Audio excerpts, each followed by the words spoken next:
I began the graduation speech just like any other speech. I was feeling good about it. I was comfortable.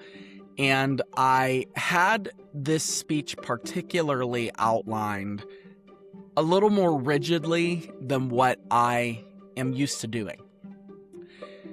The reason for that is, if you heard my previous podcast about the graduation speech, I had never done one of these. I'd somehow managed to not do one, just like I've not done a best man speech. And it was one of those types of speeches that I never thought I'd have to do. So I wanted to make sure that I was somewhat rigid with regard to the timeline that the school had given. So I had given my speech to one of the administrators. It wasn't our fault what happened. I'm sure the speech was up there, but she put the speech, it was in 3 pages and not 3 full pages, but it was bullet notes and 50,000 point font because I'm blind and I'm older. Not old, but I'm older. And I was going through the speech. I had it all flowing pretty well. And I turned from page 1 and it went straight to page 3. The second page was missing in action. I had a fraction of a second to make a decision. And that's the decision that I'm going to help you make today. You see, today we're going to talk about what to do when your plan to speak is destroyed. And I've covered a lot of topics, and I've danced around this one in particular in different contexts. But I want you to imagine that if you're speaking for any length of time as an executive or as a leader, or if you're kind of a person that has to do this on a regular basis, your plan is one day going to fail. Your slides are going to freeze. Your video isn't going to play. Your talk, which was originally slotted for 30 minutes, is going to be cut down to 5. You're going to experience a massive audio problem where your microphone fails and it cuts out all of the audience, and you have to wait for recovery and you're going to lose time, whatever. Something is going to go wrong. Or you're going to lose your notes like I did. So what we're going to build today, I should say, is called the recovery framework. What do we do when things don't go the way they're supposed to go? Now, a couple things. I'm going to give you 2 principles before we give you the recovery framework. And then I'm going to explain to you why recovery is a trap. And then we're going to give you the actual framework on how to truly recover. So first thing, number 1, when something goes wrong, your goal is to protect what remains. Do not recover what was lost. Protect what remains. Don't recover what's lost. If you spend your time trying to reignite that video, or trying to get those slides back, or trying to figure out what point you missed that got you all in your head, the only thing that you're going to sacrifice is the time that remains. Keep in mind, and this is the second principle that will give you the permission to do this, the gap only exists in your brain. Your audience has no idea, for the most part. Now, again, you might have a tech crew that saw your notes and saw that it all went to pot. Your audience, most of those who are listening, even if you're an executive and you're delivering this on a smaller scale to your team, they don't have access to all of your stuff. So if you're in a high pressure situation and you have to deliver, your audience doesn't see your gap. So in that moment, and that was a fraction of a second, I knew I had to either sit there and go, oh, And this is what a lot of people do. Oh, and apparently it's cool. I'm missing my whole middle page. Now, I'm not saying it's wrong that I could have done that. I could have. It's not wrong, but it's not going to serve me for the remaining time. I only had a 10 to 15 minute window there. So for me to sit there and fuss with my papers or say, hey, try to pull my phone out. Oh, I have this on my phone. Don't worry. I would have essentially laid at the altar of sacrifice the good that was left in that speech. And so what I chose to do was the middle got cut. I knew enough of it. I was pretty strong in remembering the points that I was making. But the problem and why I needed the notes was I had personal things written about the graduates under each of the points. And I had scripture written under each of the points. So if I were to go rogue and just throw some point in there with no scripture and no reference to the graduates, it would deaden that space for the rest of the outline because it would be inconsistent. So because of that, I made a quick decision just to make the cut. And it was good stuff too, but I had no choice. So I decided to act seamless as I could by going from one thing to the next thing. So this was the right decision, and I'm thankful to God that I was able to make it. And again, this isn't the first time something like this has happened to me, but I approached it with curiosity because I've been doing this for so long. I wondered, well, what do I do? And what's the right thing? And I realized that it was the right thing, because here is what I've discovered in having everything go wrong for me, wrong slides, forgetting points, interruptions, all of that. Recovery is a trap. And here's why. Because number one, recovery becomes the central focus, not the audience.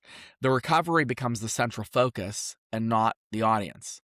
And the second thing is that recovery eats the same memory and working RAM, mental stuff, as you focusing on being present and connecting with them. So you trying to recover is going to take you out of that moment. It's going to make you look very in your head. You can't run both of those things at once. And then the final thing is pulling from whatever time you have doesn't revive the piece that's dead. It just destroys the piece that's next. Again, it doesn't revive the part of your talk that is destroyed, but it does destroy the piece that's next. I know I'm speaking a lot mechanically, but again, there's going to come a time when you're going to have to make a choice. Do I have to try to go and reconfigure my talk and try to find it and get my phone out and ask them to restart the slides and blah, blah, blah, blah, blah. And there's a million other scenarios that we can run through and how to handle them. But you have to make a choice of doing the best you can in the moment of trying to figure this out. So what do you do in order to have a recovery, not recovering material, but have a good recovery? Here are the 3 moves. We're going to cover these in short order. Drop it, number 1. Drop it. Assume the piece that's missing is optional until proven otherwise. So I will often, give you an example, when I'm speaking in the church, we'll often use videos. There'll be videos that we use, opening videos. There are videos that I'll use mid-sermon that illustrate points of the sermon. Sometimes there's videos that we use to close that illustrate points of the message or bring the message home. There's music that we'll use. There's cues that we'll have, all of those things. And every single one of those things at one point or another has gotten messed up.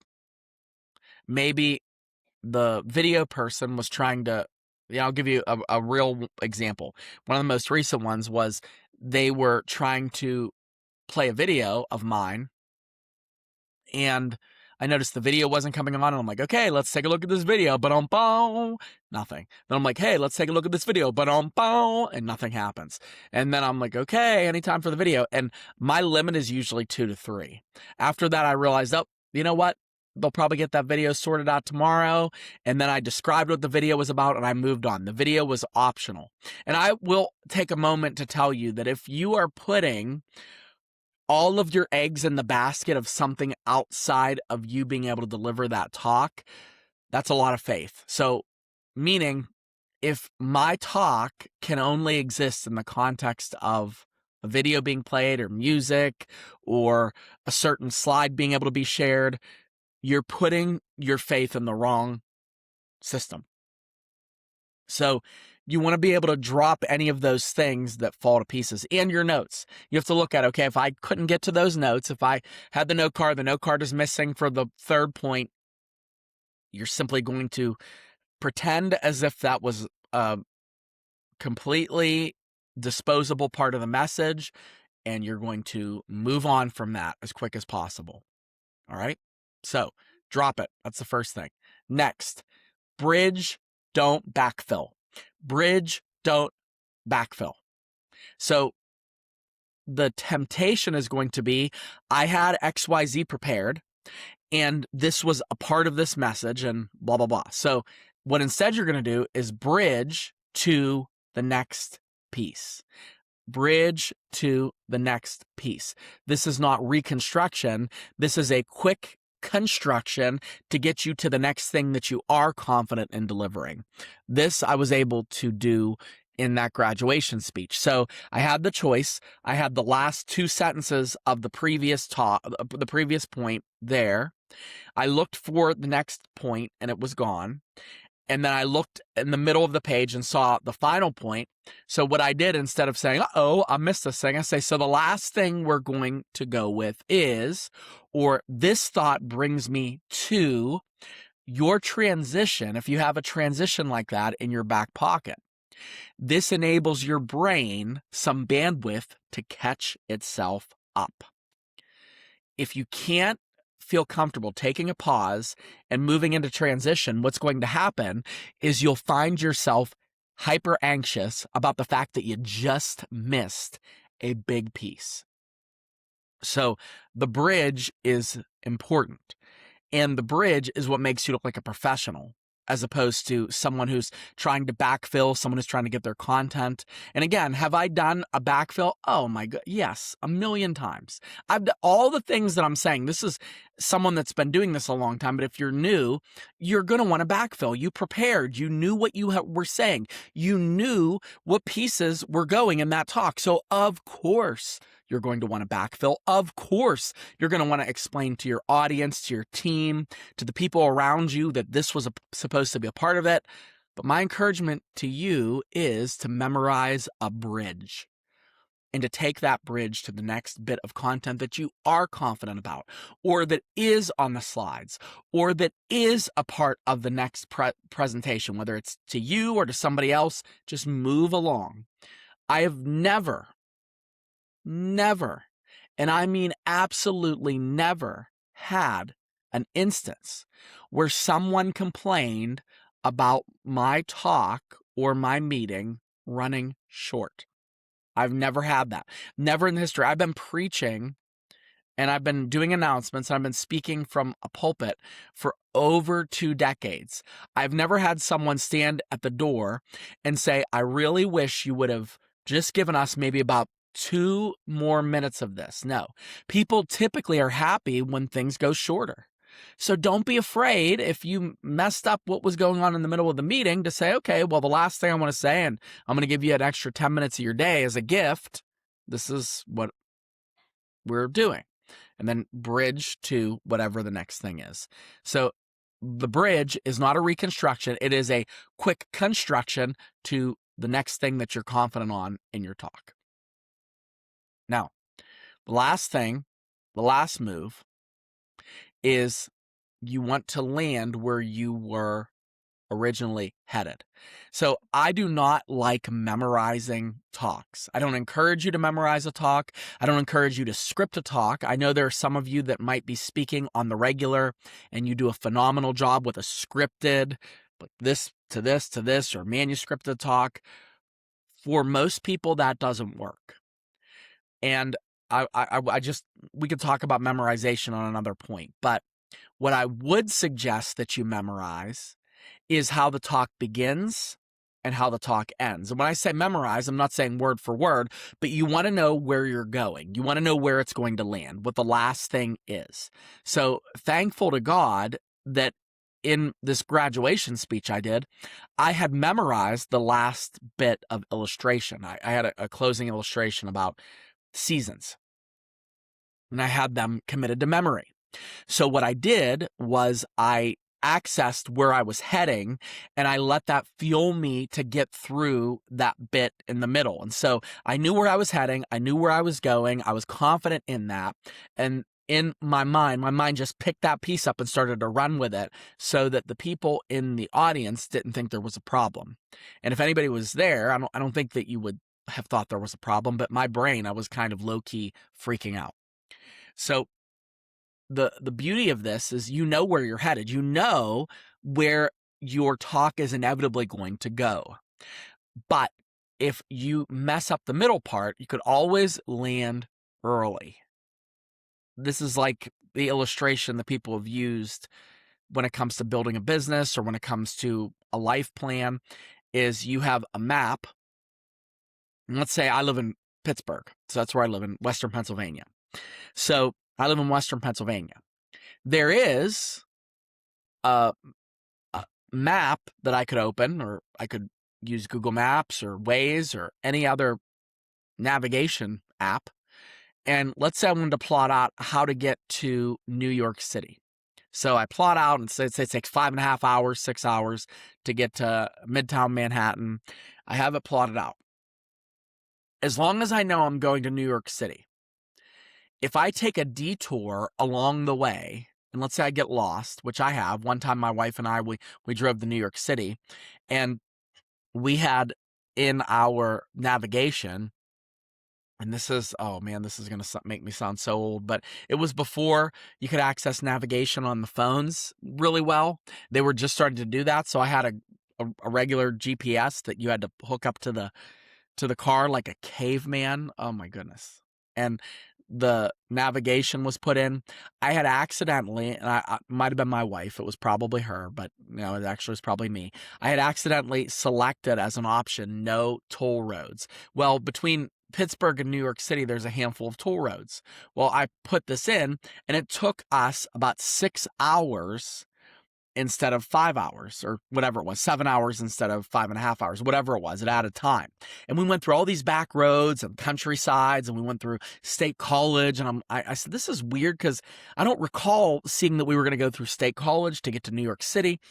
And it was weird because I felt like it was off. Well, it wasn't until we were almost in Manhattan that I realized that that setting had been clicked, that we were avoiding all toll roads. So my point is, it didn't matter because we ended up landing. We ended up getting there. And we got there. It took a little bit longer, but we got there. So as long as you know where you're going in a talk, if you veer off or if something happens, as long as you know where that landing place is, you can always navigate yourself to it if something knocks you off. I hope this is helpful. All right. So a couple things that will also help you that I would suggest that might be useful. So here's some other suggestions. Memorize, and I've said this a lot, and my clients seem to like this, so I'm using it a lot. Memorize your buckets and not your points. So you have bucket A, bucket B, bucket C. You kind of know what's going on in each of those buckets, and that becomes essentially the things that you focus on memorizing. It helps you when you know, ooh, okay, I might have messed up bucket B, but bucket C is where we're going to land, and I'm going to spend the lion's share of my time on bucket C. You can do that. The second thing is you can memorize what I call the spine. This would be what people that are speech writers or copywriters, they would call this the through line. What is really undergirding each part? Like, what's the main emphasis of this whole entire talk that is a part of this? So let me try to give you an example of somebody famous. Okay, so Simon Sinek. If you have ever watched anything of his or you know anything about him, he has a famous talk called Start With Why. And he has a book called Start With Why. And what's the point of the book? The whole point of the book is that your why is so important. It's important to your company. It's important to you as a person. And so the whole point is know your why. That's the through line. So no matter what he says, as the branches that come off of that through line, the through line is, remember your why. Know what the purpose is. Know what the point is. If the branch falls off, the through line doesn't change. We just move to the next branch. We move to the next illustration.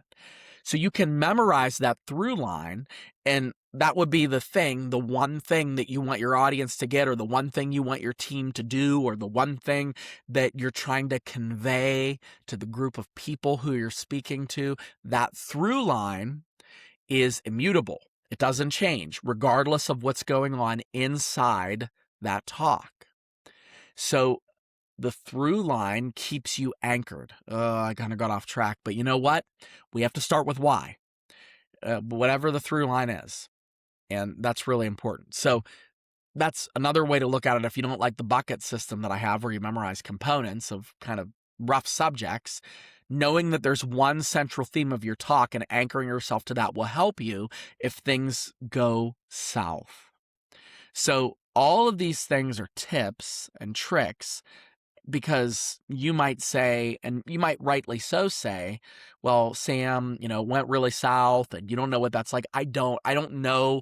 I am not clairvoyant enough to know everybody's situation. I don't know your story.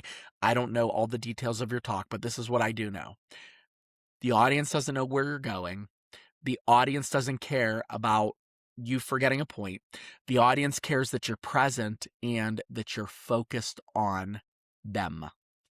They need to know that you're focused on them, because if they think you're not, that's not going to pass the smell test, and people are going to tune out. And so if you're in your head, if you're focused on you, if you're worried about what's happening, people are going to notice, and it's to your detriment. So you have just experienced a setback, and it's not the end. Keep in mind it's going to happen, and if it happens again, that means you're on the right track. You're doing something right. Reps are going to cause some bumps in the road, and that's okay. Now, for those of you that need help getting to navigate those bumps in the road, I'd love to coach you. In fact, on my website, I have a quiz asking you how confident you are in terms of your own communication. And that quiz is samuellinton.com/audit. Go ahead and take that quiz and let us know how confident you are. And then you'll be prompted to book a session with me where I get a chance to hear a little bit about what you've learned and see some ways that I can help you. It's risk-free. You're not going to have to buy anything. Of course, I'm going to tell you what I offer and maybe give you some pointers, but I would really love to be a person that you use to help make you the best version of yourself as a communicator. So until next time, thank you for tuning in, and we'll see you soon.